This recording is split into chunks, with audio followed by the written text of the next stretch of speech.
फूल गोभी और पत्ता गोभी की खेती पूरे साल हो रही है। इसकी खेती में पारंगत किसान इसे बड़े पैमाने पर करके इससे बढ़िया मुनाफा भी कमा रहे हैं। परंतु पुराने से पुराने किसान भी फूल गोभी और पत्ता गोभी की फसल में उगने वाले खरपतवार का कोई प्रभावी समाधान नहीं ढूंढ पा रहे हैं। विशेषकर बरसात के मौसम में जब तक फसल कटती नहीं तब तक खेत में घास निकालने के लिए लेबर लगी ही रहती है और इसमें काफ़ी खर्चा होता है। कैसा हो यदि आपके खेत में खरपतवार आए ही ना और आपके खेत में खरपतवार निकालने का खर्चा बिल्कुल ना आए। जय हिंद किसान भाइयों। फूल गोभी और पत्ता गोभी की खेती में आप खरपतवार नियंत्रण के लिए क्या करते हैं?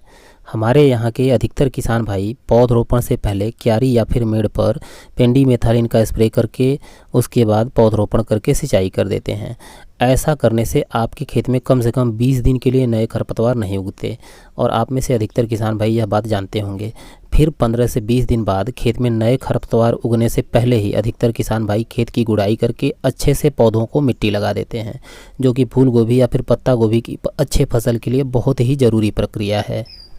लेकिन ज़रा रुकिए, खेत की गुड़ाई के बाद आपके पहली सिंचाई करते ही खेत में महामारी की तरह नए खरपतवार तेज़ी से उगेंगे। उसके लिए आप क्या करेंगे? खड़ी फसल में नए खरपतवार ना उगें, इसके लिए कोई उपाय है क्या आपके पास? खड़ी फसल में उगने वाले ये खरपतवार विशेषकर सेमई घास जल्द ही आपके फूल गोभी के पौधे से भी ज़्यादा बड़ी होकर आपके पूरे खेत को ढक लेती है। दूर से देखने पर आपके खेत में सिर्फ खरपतवार ही नज़र आते हैं। आप खेत के एक छोर से इसे निकालना शुरू करते हैं और दूसरे छोर तक जाते जाते ये फिर से बड़े हो जाते हैं।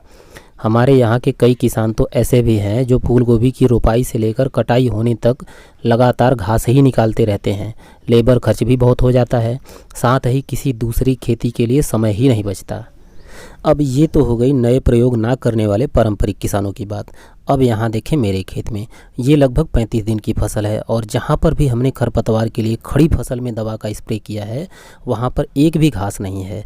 नए खरपतवार का अंकुरण होने से पहले ही ये फूल गोभी की फसल बड़ी होकर पूरे खेत को ढक लेगी और जिससे नए खरपतवार आएंगे ही नहीं। सिर्फ वहीं पर घास उगी है जहाँ पर हमने इसका डेमो दिखाने के लिए दवा का स्प्रे नहीं किया था। आप देख सकते हैं। किसान भाइयों, 1 महीने बाद भी यदि आपकी खड़ी फसल में नए खरपतवार नहीं उगते तो लेबर खर्च कहाँ से आएगा? अब आप सोच रहे होंगे कि खड़ी फसल के बीच मैं ऐसा क्या अलग करता हूँ, क्या दवा का स्प्रे करता हूँ जिससे नए खरपतवार नहीं उगते और पौधों को भी कोई नुकसान नहीं होता। अरे भाई, वहीं पेंडीमेथालिन, जिसके बारे में आप पहले से ही जानते हैं। किसान भाइयों, फूल गोभी या पत्ता गोभी में 15 से 20 दिन बाद या जब भी गुड़ाई करके आप अंतिम बार पौधों को मिट्टी लगाने के बाद इस तरह से जैसे वीडियो में दिख रहा है सूखे खेत में स्प्रे करके तुरंत सिंचाई कर दें। एक भी खरपतवार नहीं आएगा। अब आप में से अधिकतर किसान भाई यह सोच रहे होंगे कि खड़ी फसल के बीच में पेंडीमेथालिन का स्प्रे, क्या पौधों को कोई नुकसान नहीं होगा? जी हाँ किसान भाइयों, आपकी तरह हमारे यहाँ के किसान भाई भी हैरान हो जाते हैं जब मैं उन्हें खड़ी फसल के बीच में पेंडीमेथालिन का स्प्रे करने के लिए कहता हूँ तो मुझे ऊपर से नीचे ऐसे देखते हैं जैसे मैं कोई अनाड़ी किसान हूँ या उन्हें कोई गलत सलाह दे दिया हो।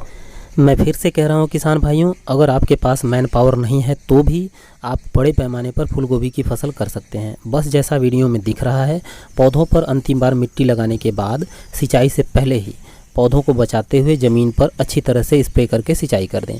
थोड़ी बहुत स्प्रे अगर पत्तियों पर चला भी जाता है तो भी निश्चिंत रहें। पेंडीमेथालिन का गोभी के पौधों पर गालीगान और एजिल की तुलना में कोई भी साइड इफ़ेक्ट नहीं है। किसान भाइयों, आप बिल्कुल निश्चिंत रहें, मैं किसी को भी गलत सलाह नहीं देता। वीडियो में आप सबूत सहित देख लें, जिधर स्प्रे हुआ है और जिधर स्प्रे नहीं हुआ है दोनों तरफ के पौधों का ग्रोथ देख लें, कोई भी फ़र्क नहीं है। आप साफ साफ देख पा रहे होंगे कि जिधर स्प्रे नहीं हुआ है उधर तेज़ी से नए खरपतवार निकल रहे हैं। किसान भाइयों, आप यही तरीका अपनाएं क्योंकि ये बहुत ही सस्ता, सुरक्षित और कारगर है। आपको कभी भी खड़ी फसल में एजिल और गालीगान का स्प्रे करने की नौबत ही नहीं आएगी। किसान भाइयों, यदि आपकी मर्जी हो तो चैनल को सब्सक्राइब करके नोटिफिकेशन का बटन ऑन कर सकते हैं क्योंकि अगली बार हम कद्दू, लौकी, कुम्हड़ा जैसी ज़मीन पर की जाने वाली बेल वर्गीय सब्जियों के लिए सबसे सुरक्षित खरपतवार नाशक एवं उसके स्प्रे करने का तरीका बताएंगे। धन्यवाद।